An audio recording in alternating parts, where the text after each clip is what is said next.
So you don't see that the companies are adding these divisions to their operations to handle the merch and handle the touring and handle the rest? The public? Some of them are. Warner is, for example. Warner Brothers Records is. And I think, I would imagine there's some of that is shared with the other Warner Music Group labels too. But you don't see the record company's argument isn't really ring true to you that they made you a star and said they should profit in all the revenue streams? Well, they always say, well, these are new revenue streams, and we need new revenue streams. It's like, yeah, well, they're not new, they're new to you, but they're not new, right? If you created a new revenue stream, like some sort of internet thing or, whatever they came up with, I would see sharing that with them, but these are not new revenue streams. So, if they're out there, the argument usually is from the artist lawyers is like, look, if you want to take the merch, then show me that you can work the merch. And they'll say, well, most of them would say, well, we can't work the merch, so we'll just take 20% of the merch. Huh. And you go, well, how about zero? No, we're partners, right? So they're not going to do anything for the merch, they're just going to take the money. Sony calls it a passive participation. Oh, nice. And I'll tell you one of the reasons they call it a passive participation, particularly in California, is that there is an argument, although no one has ever made it, that if you're going out and finding tours for people and creating, this is a little legalistic, but you're creating sponsorship opportunities for people, that actually violates the Talent Agencies Act, that you're supposed to be a registered talent agent if you do that, because it's procuring employment. And of course, the penalty for managers, which has been around for a long time in California, is that if you violate the Talent Agencies Act and your management agreement is set aside, you have to pay back all the management commissions, or some. It depends on how bad a boy you've really been. I actually worked on the granddaddy of those cases, which was the Richard Pryor case when I was in law school. And that was a nasty one. That was a $50 million deal. Well, make sure you add that only California has this statute. Well, no, but it's not. That's not exactly right. It's Tennessee has one, New York has one, Florida has one. So they regulate managers. They regulate talent agencies. Talent agencies. They regulate, well, what they regulate is they regulate people who procure employment, right, which are usually called talent agents. And in California, it is called the Talent Agencies Act. And Michelle Branch actually ran this argument against Warner Brothers that since there was no management contract, the contract that should be set aside because it violated the Talent Agencies Act was her record deal. Huh. That went over real big, right? So that was a negotiation ploy, I think, but she did make that argument. Well, tell me something. I know you're going to show us something about an independent artist at work, but before we do that, maybe you should touch on this a second. What did you do for Napster, and what happened? Not enough, obviously. Yeah, really? Well, I was sitting in my office one day, and there's a fellow named Hank Berry. Anybody recognize that name? No? Hank Berry later became the acting CEO of Napster. And I was working with this guy who was a partner at the firm I was at in Silicon Valley then. And a guy walked in with this term sheet for something called Napster that we had never heard of that was getting some venture financing. And he turned to me and he said, why don't you take this one? And because he was leaving the firm to go to a venture capital firm called Heimer Winblad Venture Partners, which later invested in Napster. And so I'm getting it set up, and I call John Fanning, who, if any of you know the Shakespearean dramatis personae of the Napster saga, was the evil uncle, which I didn't know at the time. And I said, well, John, tell me a little bit about what the company does, because this was 1999. We were extraordinarily busy, and sometimes you didn't really even know what you were doing with these people until a couple days after you took them in. And he started telling me, and like my whole life flashed before my eyes, right? So I started out as a musician. I've actually worked in the music business for almost 40 years, right? So. Sort of very young. But the Napster deal was, it was quite and experience, and it gave me an opportunity to, because I worked on the legal version that never launched, right? By doing that, it allowed me to sort of work through many, many, many copyright issues that no one had really properly thought about at that time, which are, you know, pretty much the issues du jour today on an international basis as well as just in the United States. So it was one of those rare learning opportunities where you actually get a client who is doing something that's so extraordinary and so far-reaching that it catapults you into a whole level of knowledge that you wouldn't otherwise, and thinking, you know, because we're all, at that time, we were all kind of feeling our way along the edge of the precipice, you know.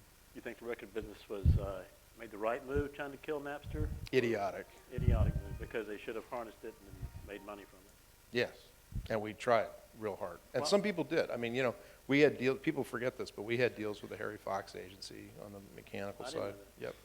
We had deals with AIM, the British Association of Independent Labels. We had Steve Gottlieb at TBT made a deal with us, was one of the first guys in. You know, there were people. To make it legal, where people would buy music. Yeah, it wouldn't have looked like, it would have looked different. That's the subscription service that I was working on, right? And not just me, but a lot of other people. It had file identification. It was what we would now call a walled garden peer-to-peer. And sort of like Spiral Frog, or, you know, there are a couple out there. Play Louder in the UK is like that. And that's kind of a long story as to why that would have worked, but it would have worked. And a lot of people bought into it. But why do you suppose that, I mean, we still have peer-to-peer file sharing, and there's a lot of so-called illegal file sharing, but it's not so-called. Well, okay, legal file sharing, but Apple seems to have found a way around that in the sense that people will buy products through Apple. They'll buy a $1.95 ringtone, but steal the song from LimeWire. What's the deal? What's Napster? I mean, what's Apple figured out that causes people to pay? You know, I used to do work for those guys, and I'll tell you that they are, you know, they just have, well, the first thing that they did right is kind of an extraordinary thing. You know, they asked the consumer what they wanted, and then they gave it to them. They didn't sue them. You know, wow, there's a thought, right? But they gave it to them in a very elegant, cool, stylized way. And that's Steve. You know, I mean, there's one Steve, you know.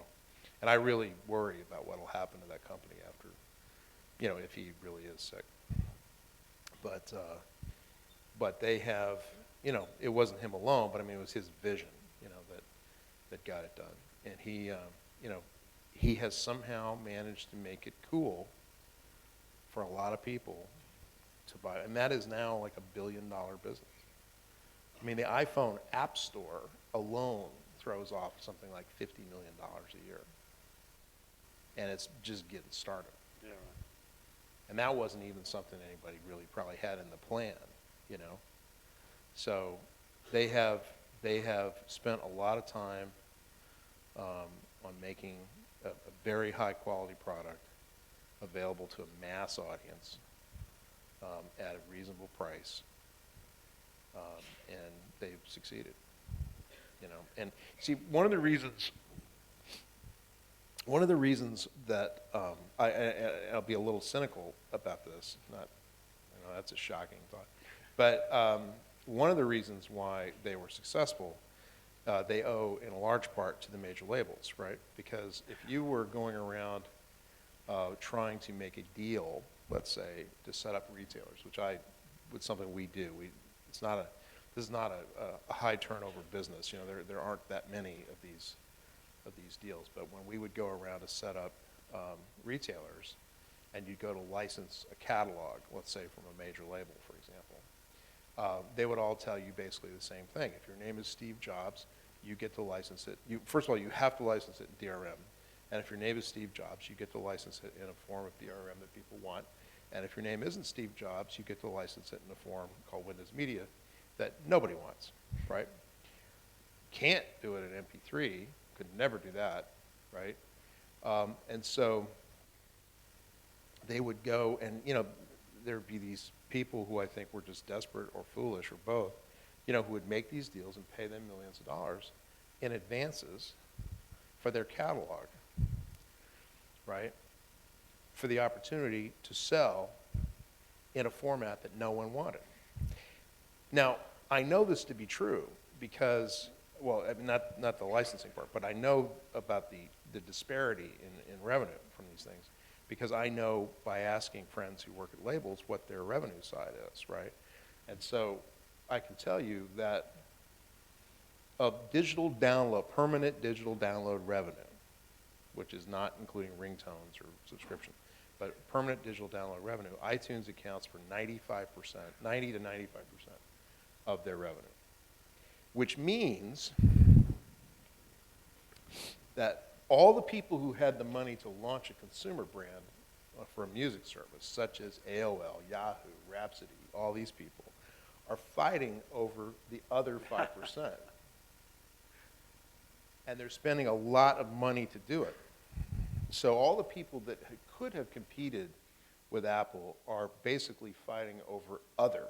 That's terrible. And the reason, or they were, and the reason they're fighting over other is because they were forced to use this DRM that nobody wanted. That wouldn't, basically, and by the way, when I say that, I mean it won't play on the iPod, right? So Amazon, which sort of sat on the sidelines for a long time, always said that they weren't going to do this. And, guess what? They were right. I mean, you have to be a little crazy, to take that deal, particularly when you're expected to pay substantial advances, seven-figure advances, which, by the way, evaporate after 2 years or 3 years if they're not recouped. And, of course, they can't possibly be recouped if they're being, recouped by sales of a format that no one wants, right? So, now, from an artist perspective, watch what just happened there. There was a little sleight of hand that happened there, right? So the labels get millions of dollars in advances against their catalog, right? They don't split that money up with anybody, right? Until there are sales. So you have this little trickle of sales, and they gradually, and they'll account, eventually, to the artists for these sales. But if at the end of that term, they got a $10 million advance, and 9,999,000 of it is still unrecouped, guess where that goes? It goes in the general account. It doesn't ever get shared with the artist. And, arguably, it's all fair and square. Because under their deals, they don't have to share money with you on sales that you didn't make, right? They only share on sales where you did make. And they have an obligation to pay you because they've already gotten an advance. So there won't be any more money coming until that advance is recouped. So when there are sales reported,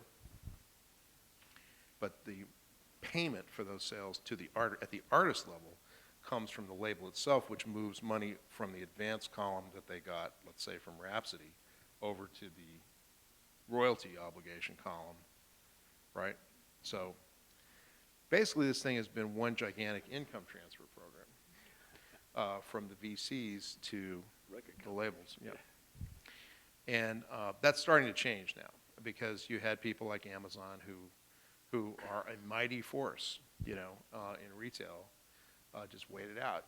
And they just said, we're not going to sell until we can sell an MP3. And what they were really saying is we're not going to sell until we can sell in a format that'll get onto the iPod, which is what anybody in their right mind would say when confronted with these bizarre facts, right? So that's now possible, right? It is now possible, and the labels are starting to sell on MP3.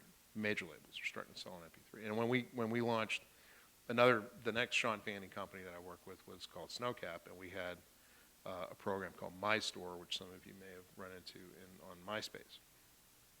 And when we launched My Store, we did a bunch of press, and it was supposed to be embargoed over a weekend. And then, of course, somebody broke the embargo, and we started calling the labels, the major labels, to let them know that we were not going to sell their content in these stores because we were only selling an MP3. And we sort of divided up the labels, and the guy that I called said, well, you can't sell our stuff. I said, right, I know that. But you're launching. I said, yes, we're selling an MP3. He says, well, you can't sell our stuff in MP3. I know that. Well, what are you going to sell? We're going to sell people who want to be sold in MP3, not you. Well, how can you do that? I said, very easily. They just tell us they want to sell an MP3, but you're not involved. You won't be included. Well, you can't sell our stuff. I said, yes, I know that, right? And so you could see that this, and I said, and by the way, if your artists call you and say why they're not involved, I'm sure you'll just tell them, it's a Windows Media thing, right? And he goes, are you threatening me? I said, I'm not threatening anyone. I'm just saying. You might get a phone call. And we were just one of the forces, that was at work in wearing these guys down. And Apple was too. Because it became pretty apparent pretty quickly. Here's the genius of these labels, right? So what they said was, we're not going to sell an MP3. You know why? The main reason why? Because Steve Jobs should cross-license his fair play proprietary format to everybody else, right? And we're not going to sell an MP3 because he needs to do it. And I would say to them, yeah, that'll happen. That'll happen the same day that Larry Ellison cross-licenses to, from Oracle to SAP. That'll happen, right? These things don't happen in Silicon Valley. This is a long-standing tradition, that these things just simply do not happen. And finally, they just gave up. Because, from an Apple perspective, what would you rather do? Wouldn't you rather just wait until they sold an MP3, then you sell an MP3, and then you take fair play and you put it on the shelf? It'll come back one day, or maybe it won't, but it's yours. It's a very valuable piece of property. You'll just put it there and wait, and some other day it'll come in handy, right? But you're not going to cross-license.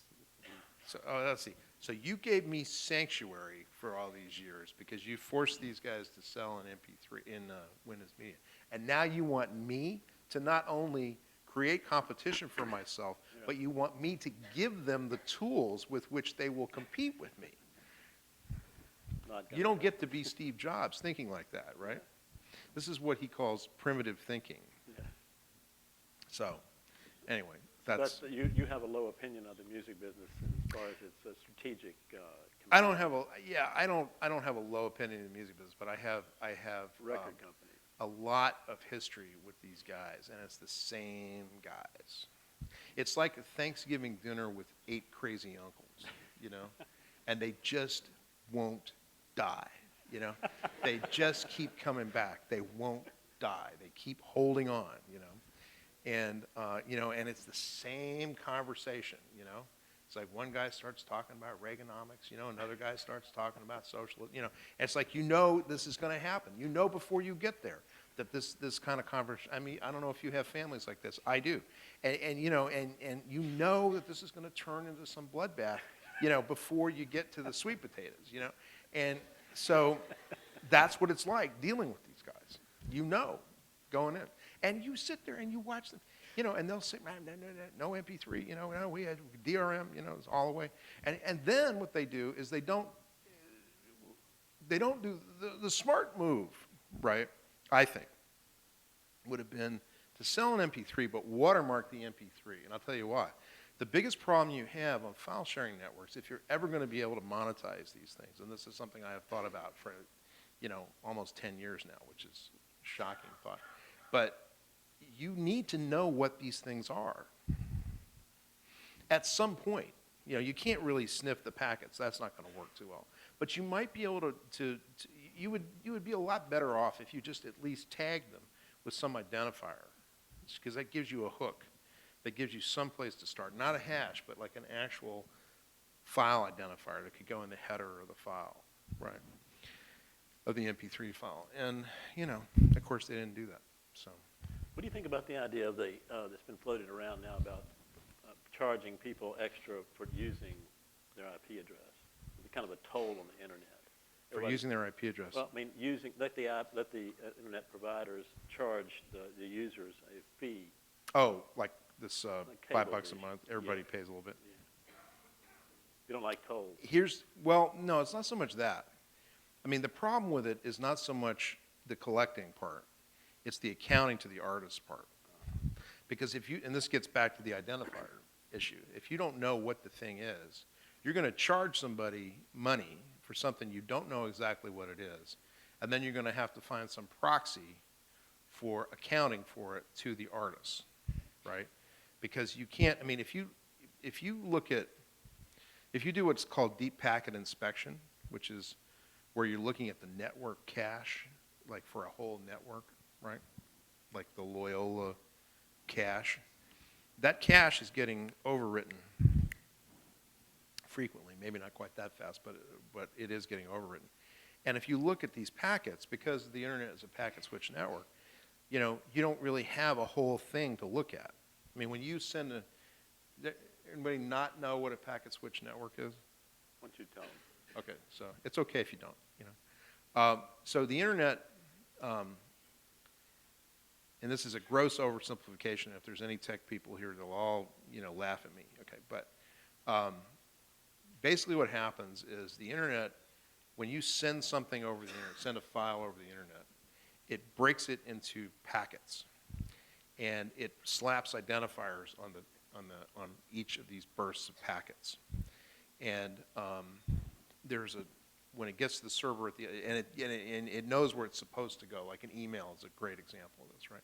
It knows where it's supposed to go because it's got an address. Now, when you see a name for a domain, that's just because it's easier to say. It's like if a postman was given, you know, the grid lines and the plumb lines, you know, by the real estate office. That would be really hard to remember, you know. If you just said St. Charles Avenue, that's a lot easier to remember, and that's basically what the DNS address is, right? So there's a number behind there that really is the address where it's going. So they know where it's going, and the idea is that it splits these packets into little groups that go down based on network congestion, go down the most efficient path to get to the end, and then they're reassembled, and this all happens very, very fast.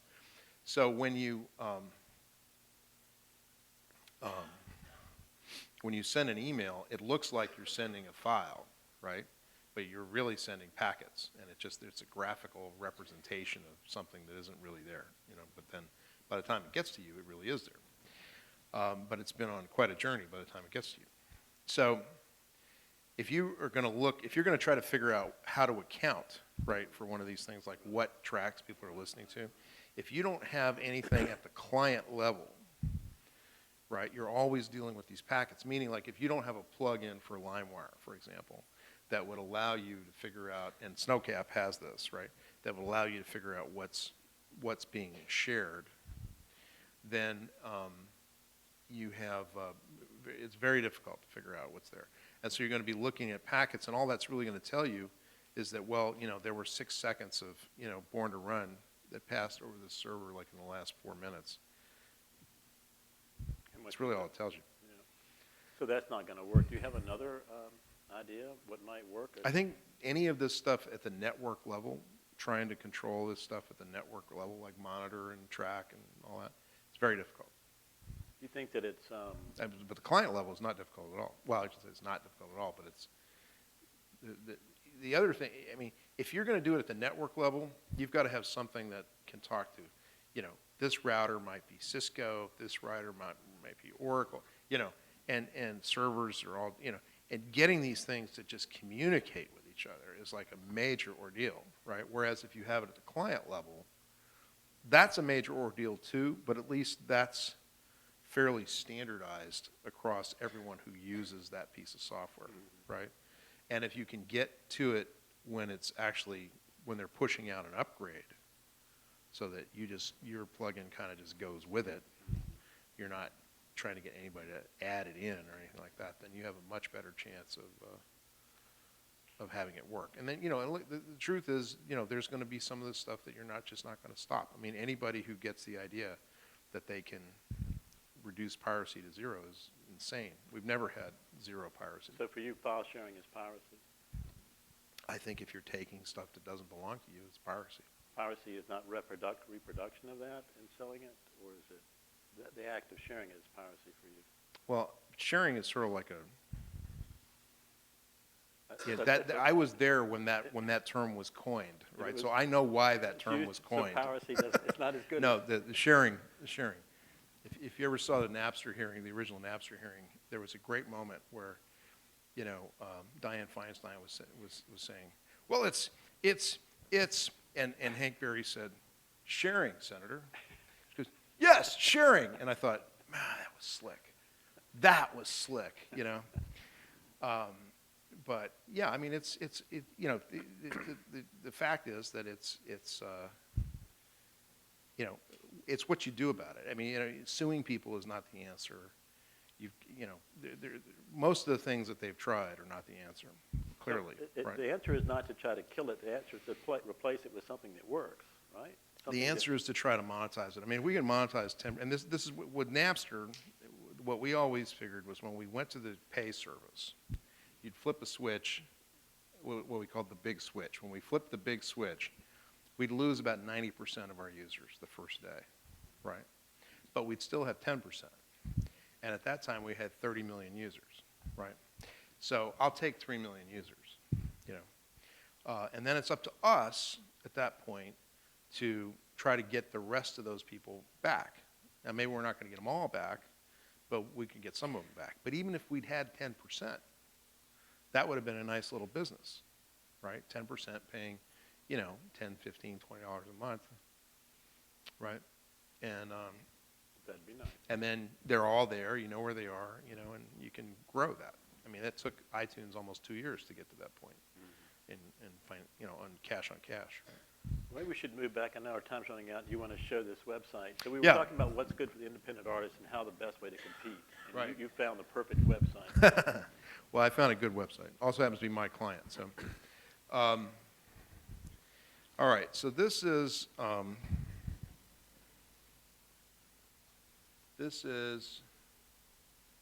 fellow named Guy Forsyth, who is from Austin, and actually plays here from time to time at the Maple Leaf. I think is a great artist. Now, Guy started out, he's been working probably about 10 years.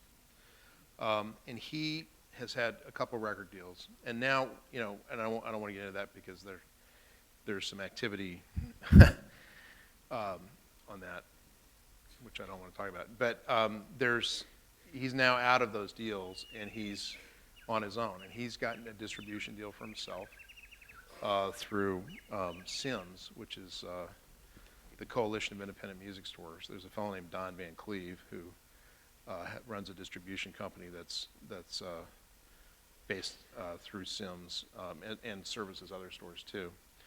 It's called the distribution company is called Junket Boy, and so Junket Boy has a very straight-ahead deal.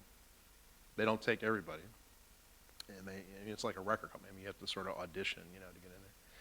And so we were able to get Don to take the record, and now we do a lot of this stuff on our own. It's a little sharp. So we have a couple of principles at work here. Number one, Guy has a booking agent, right, which is a very important thing for an artist to have. Guy probably works 150 nights a year in America and probably does about another 30 overseas. No tour support, no nothing, just earnings, right? He started out in Austin, and this is my theory of breaking an independent artist. You start in your hometown and you dominate your hometown. This is about 200 short clips that are all on a roll, and this will just keep going. I think Guy needs to pipe down for a minute. So you dominate your home market, and then you figure out where can you drive to play.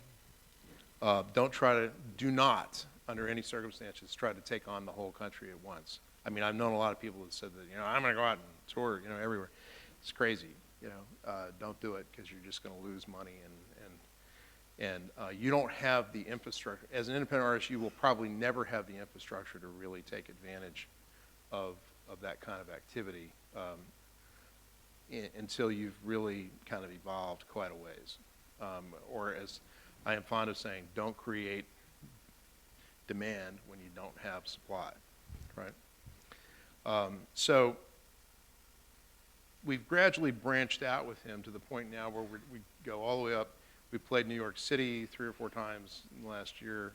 He's been up to Toronto and the Ottawa Blues Festival.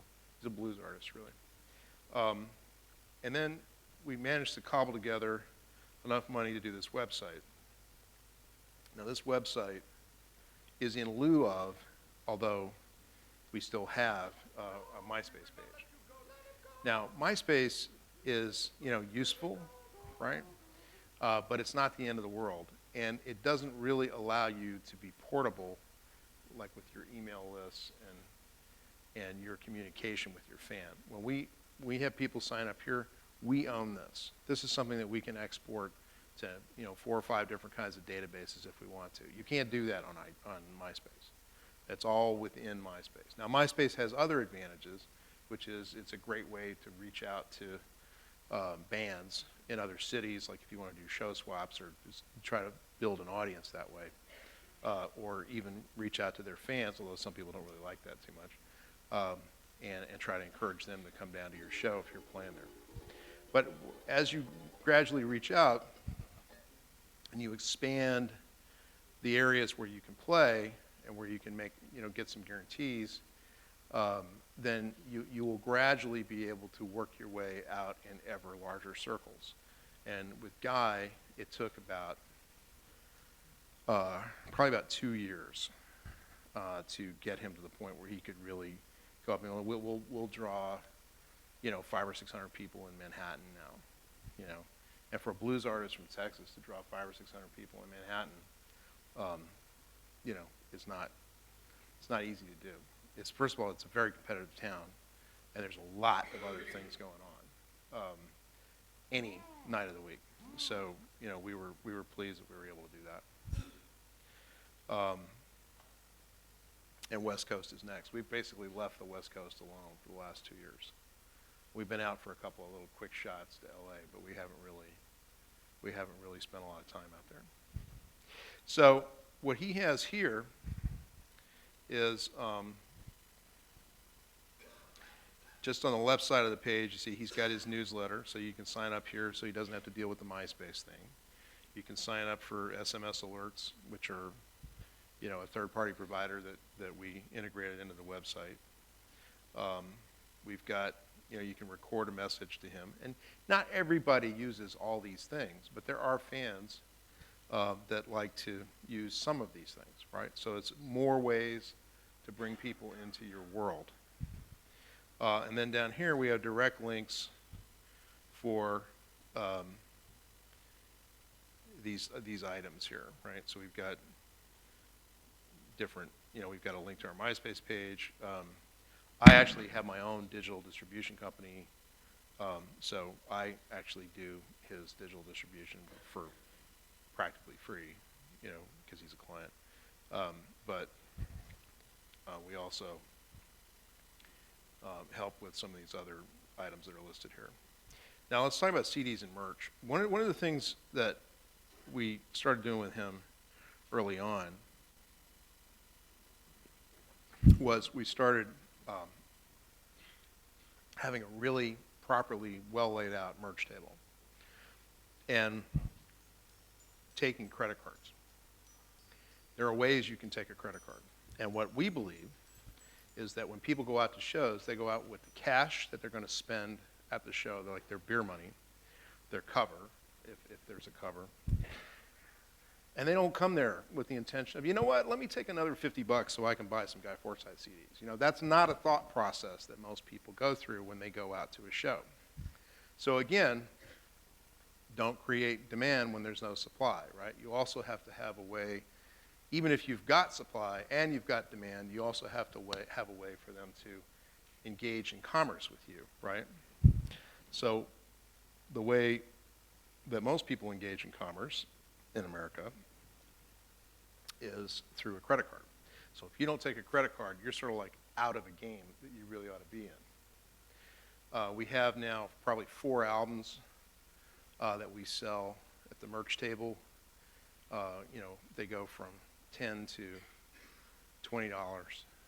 There's a double CD for $20. We've got a few different T-shirts. We've got some inventory.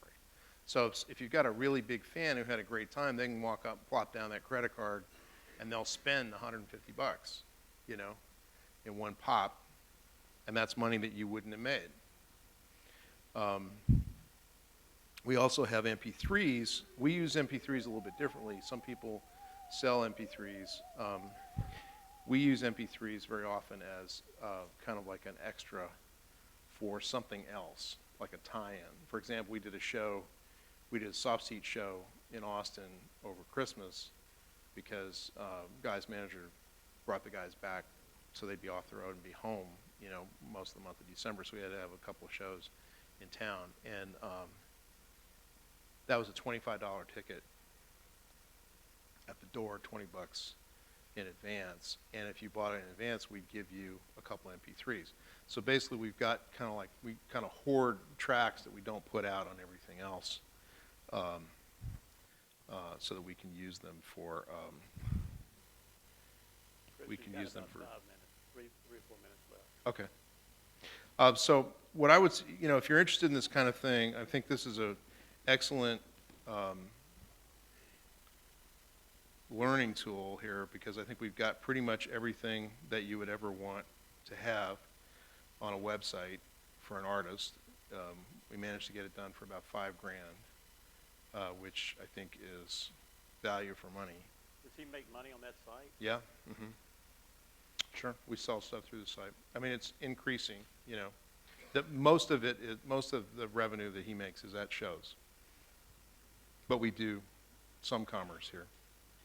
So anyway, the point being, this is someone who doesn't have a record deal, doesn't want a record deal, has his own publishing, owns his own masters, controls his life, plays 150 nights a year in the States, tours in Northern Europe, and we're probably going to end up breaking in the UK, hopefully this year.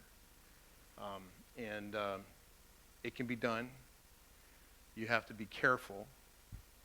I always use the example of the guys in Apollo 13, where they sort of put them in the room and they give them, like, you know, a cardboard box and some tube and some tape and stuff. Okay, this is what they have. You got to get them home, right? So you got to sit down and take an inventory of all the stuff that's available to you and figure out how, as independent artists, you know, you can, or managers of independent artists, you can make it work.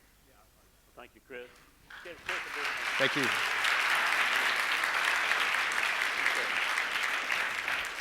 We'll see you next time.